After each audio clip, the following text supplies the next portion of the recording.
মুখ্যমন্ত্ৰীয়ে কৈছে জীৱিত কালত জুবিন গাৰ্গৰ কাষত কেৱল তেখেতেহে থিয় দিছিল, বাকীবোৰে কেৱল সমালোচনা কৰিছিল। শেষলৈ চালে বুজিব।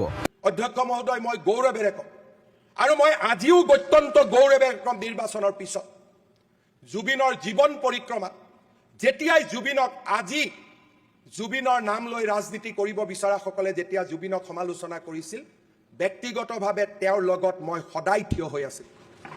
মই সদায় কৈছিলোঁ লোকেল আৰ্টিষ্ট থাকিব, জুবিন গাৰ্গ নালাগে। মই সদায় কৈছিলোঁ এগৰাকী শিল্পীয়ে মই দেখিছোঁ প্ৰতিবাদ কৰিবগৈ কৈ দিছে আমি ভগৱান নামানো।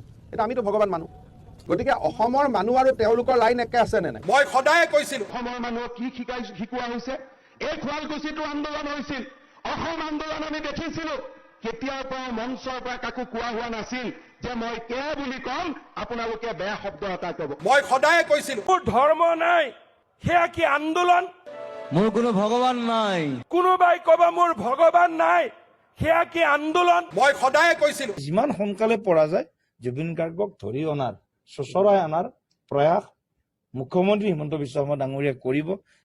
এইবোৰ আছিল আপোনালোকৰ মৰম, কিন্তু জুবিন গাৰ্গে কিছুমান কৈ গৈছিল যিবোৰ আমি সদায় মনত ৰাখিম। ফটো আমি এবাৰ কংগ্ৰেছে কৰিব, বিজেপি কৰিব, আমি কি ফটোৱা নেকি? আমি কি ঘেণ্টা নেকি? আমি আমি ঘেণ্টা নহয়তো। আমাৰ পঢ়া শুনা আছে না, আমি জানো। চৰকাৰ আমিহে বনাওঁ, চৰকাৰ আমাক নবনায়। মোৰ এতিয়া এনেকুৱা লাগিছে যে মই যে বিজেপি গান গালো, মোৰ লাগিছে যে মই ভুল কৰিলো। সেইকাৰণে মই সিদিনা কৈছো যে মই যি পইচা লৈছো মই ঘূৰাই দিম, মই সাধাৰণ মানুহক ঘূৰাই দিম, কিন্তু বিজেপি চৰকাৰক নিদিওঁ। আকৌ বদলা কামত ইউজ কৰিব। চৰকাৰ বদলাব লাগিব, খালি বিজেপিক ভোট নিদিব। একদম চিধা কথা, একদম বটলা মাল।